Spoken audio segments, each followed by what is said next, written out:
काही 4 शब्द सांगणार आहे, ते तुम्ही शांततेने ऐकून घ्यावे अशी माझी नम्र विनंती.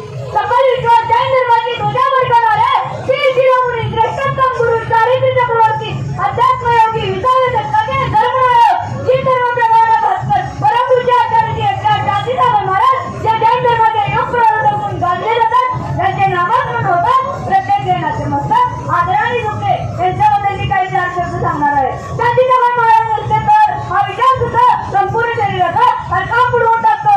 कल्पनाही करत नाही. एखाद्या वेळी आपण कोण जरी पडलो, त्याचे ओरडलो, रडलो, आक्रोश केला तरी त्याचा काहीच उपयोग होत नाही. त्याने आपले जीवन संपून जाते.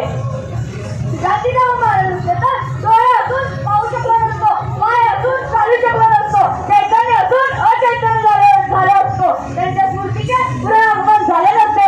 यशाची मालिका, जीवनाची नौका, पापाचे बंधन, दानाची महती असा विचार उतरत होता.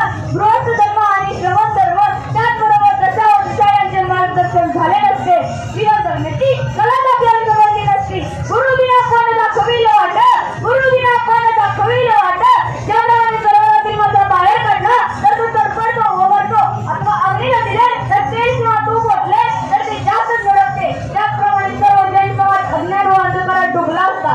मोहाची प्रवृत्ती बकासुरासारखी वाढून स्वचिंती झाली असती. पापाची भीतीच राहिली नसती. न्याय व विधीचा विचारच झाला नसता. मन स्थिर करून विचार केला तर कळते की नाव आहे पण नावाहीच नसेल, गाडी आहे पण त्याला ब्रेकच नसेल तर त्याचा काहीच उपयोग होत नाही. त्याचप्रमाणे शांती सागर महाराज नसते तर या जैन धर्माचा काहीच उपयोग होत नाही. तर या जैन धर्माचा काहीच उपयोग होत नाही. शांती सागर महाराज हे स्वतःचेच मार्गदर्शक होते. त्यांचा जन्म 25 जुलै 1872 रोजी समजणी 72 रोजी भोजगावच्या नजदीक येळगुड या गावी झाला. त्याचे बालपण व तरुणपण भोजगाव केले. त्यांच्या आईचे नाव सत्यवती व वडिलांचे नाव भीमगोंड असे होते. तत्वांचे शिक्षण शाळेमध्ये जास्त घरामध्ये झाले. 3ऱ्या इयत्तेपर्यंत त्यांचे शिक्षण होऊ शकले. त्या काळात आजच्या एवढे शिक्षणाचे महत्त्व नव्हते. त्यांना औपचारिक शिक्षणापेक्षा अनौपचारिक शिक्षणाच्या घरातून जास्त ज्ञान व संस्कार झाले होते. औपचारिक शिक्षणापेक्षा अनौपचारिक शिक्षणाच्या घरातून जास्त ज्ञान व संस्कार झाले होते. चालूला लागणारे आचरण, आहार, विहारात येतात जे मिळेल ते ग्रहण करत जात होते. उत्तम योग्य व ज्ञानी बनण्याचा ते प्रयत्न करत. त्या काळात बालविवाह होत असत. त्यांचा विवाह सुद्धा बालवयातच झाला. पण संसार म्हणजे काय, विवाह काय करतात हे दोघांनाही ज्ञान नव्हते. इतके त्यांचे लहान वय होते. आपले पती पुढे जाऊन साधू होणार आहे हे कळण्याच्या आधीच त्यांच्या पत्नीने जगाचा निरोप घेतला. त्यामुळे सासवंड हे बाल ब्रह्मचारीच राहिले. ही घटना शांती सागर महाराजांच्या जीवनातील एक अत्यंत निर्णायक गोष्ट ठरली. त्यांच्यावर लोक खूप प्रेम करत असत. ते अत्यंत साधी राणी जगत होते. ते जेव्हा साधू बनले तेव्हा लोक म्हणाले ते घरात सुद्धा साधू सारखेच होते. आज प्रत्यक्ष म्हणले एवढंच. गुरु की महिमा वर्णिना जाय, गुरु की महिमा वर्णिना जाय. शांती सागर महाराजांची कीर्ती अवर्णनीय आहे. तरी त्यांची मोठ्या शब्दात ओळख करून देणार आहे. शांती सागर महाराजांनी अनेक ठिकाणी मूर्ती प्रतिष्ठापनेचे कार्य केले. जुने ग्रंथ पुन्हा ताम्रपटावर लेखन करून त्यांना संरक्षण दिले. धर्म संघटने वाढवली. धर्म प्रभावनेचे कार्य केले.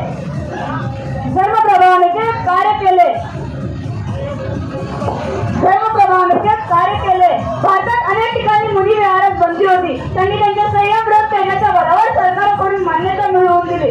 1951 साली हा कायदा रद्द करण्यात आला. ते फक्त शांती सागर महाराजांच्या तपामुळे शक्य झाले. रत्नत्रयाची प्राप्ती, सम्यक शांती, नित्य विचारांच्या खेळ, त्याचबरोबर परोपकाराची भावना यांचा स्वीकार करायला लावून आपल्याला स्वर्गाचे दार खुले केले. म्हणूनच मला असे वाटते की शांती सागर महाराजांच्यामुळे संपली मिथ्यात्वाची संपली भ्रांती, सम्यकत्वाची झाली क्रांती. म्हणूनच जीवनात आली शांतीची शांती. शांती व क्रांती यांचा संबंध प्राचीन काळापासून आहे. जेथे शांती तेथे क्रांती, जेथे क्रांती तेथे शांती. आमच्या चारित्र्य नायकामध्ये हे दोन्ही गुण होते. त्यामुळे ते शांती सागर झाले. एकीकडे समुद्रासारखी अपार शांती तर दुसरीकडे अहिंसात्मक क्रांती. येथे शांतीने स्त्रीच्या आत्म्यात सिद्ध केलं, तेथे क्रांतीने समाजात सिद्ध करण्याचे कार्य केले. अशा या युग पुरुषाला खूप उपचार झाले पण ते डगमगले नाही. त्यांच्यावर सांगेन थोडे कमीच आहे. त्यांनी एक अंतिम उपदेश केला तो म्हणजे संलेखनाच्या 26व्या